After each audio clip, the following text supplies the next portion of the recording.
I have something terrific to play for you. A little bit irritating, but we have a really good protagonist here that we'll observe. Francesca Fiorentini is a left-wing political commentator, and she went on to Piers Morgan uncensored. And while Piers Morgan isn't always a MAGA guy, when it comes to the theories about this Trump trial and Trump's conviction being unfair and witch hunt, he does play into that heavily. He is on the side of the incorrect stance in this moment. And Francesca Fiorentini, for that reason, had to fend off attacks from 3 panelists and Piers Morgan. So 4 on 1, and she did a fantastic job. I'll play some moments here. Again, this is on the topic of Trump now being a convicted felon, retrospectively assessing the criminal trial that he just went through. And here's the first moment. Michael Knowles is the person that she'll first be going back and forth with. Then stick around for the back and forth she has. It's really good where she mocks Trump, brutally so, and that's her back and forth with Piers Morgan. But here is Michael Knowles and Francesca Fiorentini. And remember that Knowles is the one who recently said, and actually let me jump over to this post before going any further. He said, abolish term limits, make this man president for life, referring to Donald Trump. And he also was the one who called for the eradication of transgenderism. So pretty unhinged person. Here it is. Prison so that he can't campaign for the election. I agree it's backfiring. This is not a federal case, Michael. You know that. It's not even a federal case. Why do you think that it's not a DOJ case? It's not a Biden case. It's not a Merrick Garland thing. It's New York state law. So the idea that this is somehow politically motivated is all made up in your head, because what you Biden's do DOJ is on also your show prosecuting every Donald day Trump twice. is you groom your audience for fascism and you set them up for a complete takeover of the DOJ. I really quickly pause your viewing of this video to ask that you subscribe to this YouTube channel. If you're liking the content, one major way you can help to continue growing this show, and that's just clicking that subscribe button. Easy, free, but like I said, it makes a huge difference. This is all about allowing Trump to get away with any crime he wants, as you sort of slighted and sort of, laid out very nonchalantly just a little bit ago. He was impeached twice. Doesn't really matter that he tried to blackmail the leader of Ukraine into digging up non-existent dirt on Joe Biden,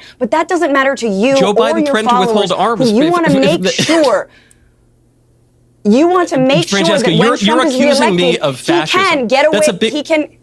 He can get away with getting rid of the Department of Education. All I would point out is that it's not my... And then, actually, let me play a little bit further. My party that's imprisoning its political opponents right now. So if we're going to throw that accusation about it. I was about to say, one of the key tenets of fascism is you imprison your political opponents. Let me come back to Margaret. And as we've talked about, a key tenet of fascism is that the leader of the fascistic movement is above the law. They have said for so long they're the party of law and order, that no one should be above the law. If there was some fraud of a trial or no trial and Biden just somehow put Trump into prison and there wasn't compelling evidence brought in front of a jury of Trump's peers where he got all of his due process, he was able to put up his defense, everything went by the books, and then he was found guilty of these crimes, okay, then maybe you would have a case. But that's not what's going on.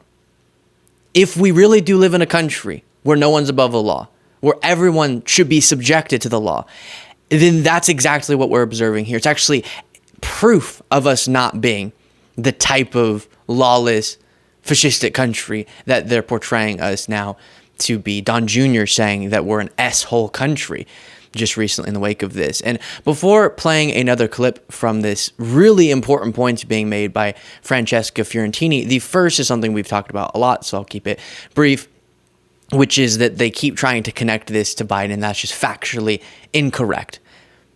Not the least significant reason being that this isn't a federal case.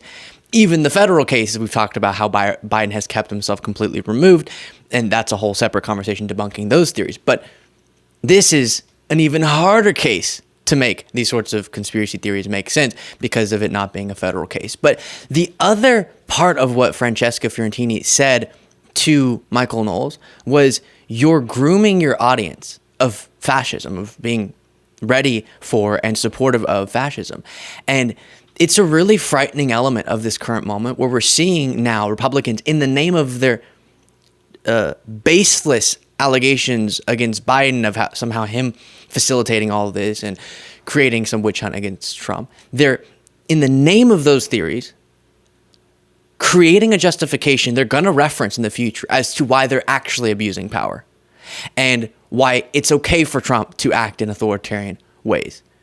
And just like how in the lead up to the 2020 election and already happening before this 2024 election, there were all these lies being told about the election. Trump preemptively was saying, this is probably going to be fraudulent, mail-in voting is going to be fraudulent, before he could possibly have any idea. He didn't bring forward any evidence before or after or years after.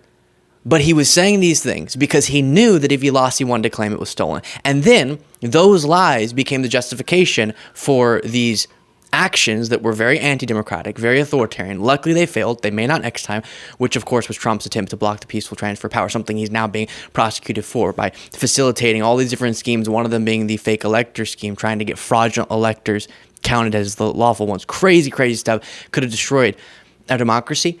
What was it all justified based on with their rhetoric? What were they saying was justification? All these election lies. So the same thing's happening here. I think sometimes we think that authoritarianism would just come out of thin air, but there will always be a reason according to those enacting it. There will always be a lead up to, and at least again in their mind, some logical train of thought as to how they got to where they got.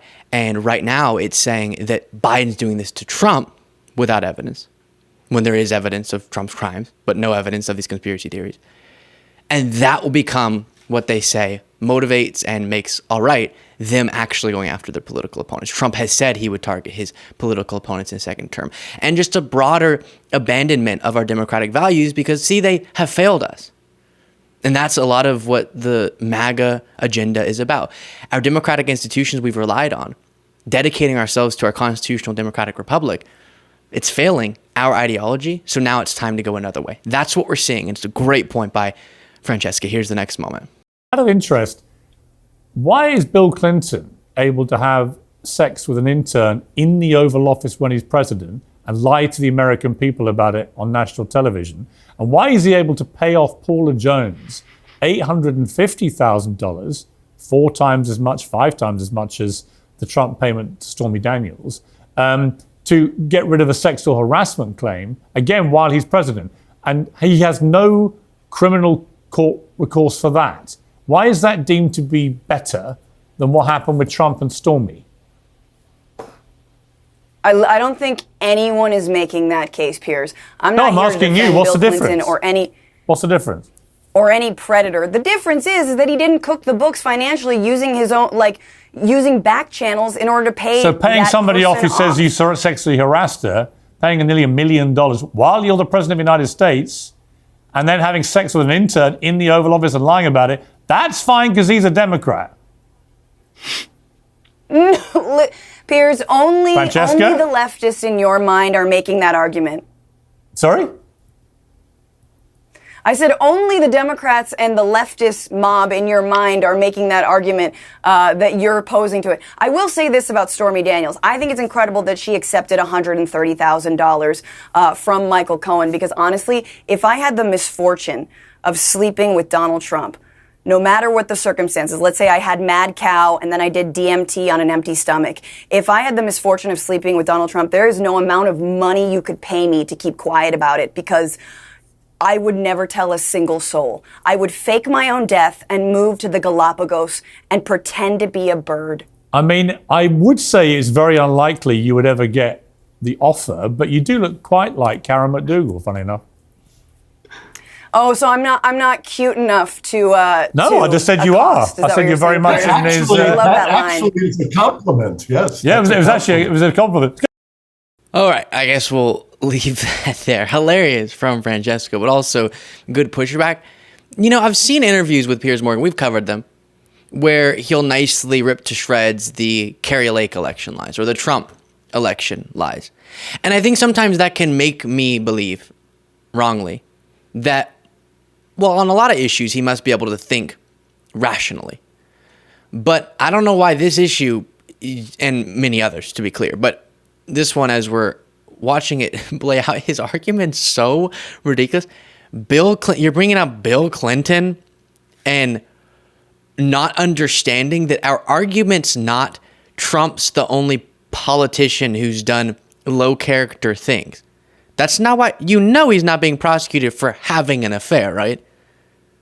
Or paying hush money.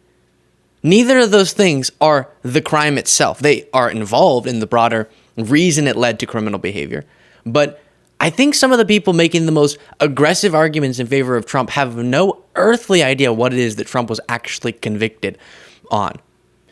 34 felony counts of having an affair? No. Paying hush money? No. Falsification of business records. The falsification of business records was in furtherance of another crime, campaign finance violations. So he was trying to cover up his defrauding of the American public by not abiding by campaign finance law. And in so doing was falsifying business records. That's it. Did Bill Clinton falsify business records or commit some other crime in the process? That's what you would prosecute him on. But then he's just bringing up another instance of low character behavior. I don't even know how you think those things connect in your mind.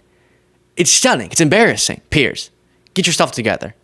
So much credit to Francesca Fiorentini for having to deal with all those individuals in the MAGA arguments, but she did a great job. Let me know what you thought of all that in the comments. And if I did earlier say that the best way you can help the show is subscribe, that's so true. That's free. If you want to go a step further, you can click that join button. And there, every single day, I'm giving the members a bonus show. So a whole daily bonus show. If you're not yet a member, you're missing out on. You don't want that. Come on. Talking about a bunch of extra stories. It's a blast. A little more casual. So you can get that, again, by clicking the join button, and it also supports the work that we're doing.